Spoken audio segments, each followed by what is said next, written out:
What's up, everyone? It's Anthony James, and we're here in this beautiful backyard swimming pool area. After so many barbecues, anniversaries, and birthday parties, the floor is full of grime and all kinds of disgusting stuff.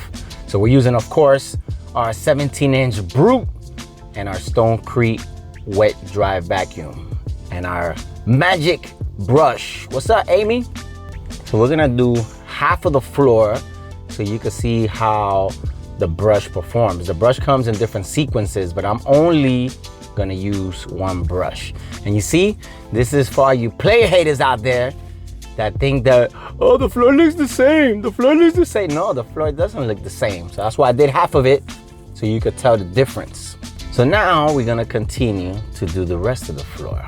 And voila, there you have it. Another job well done.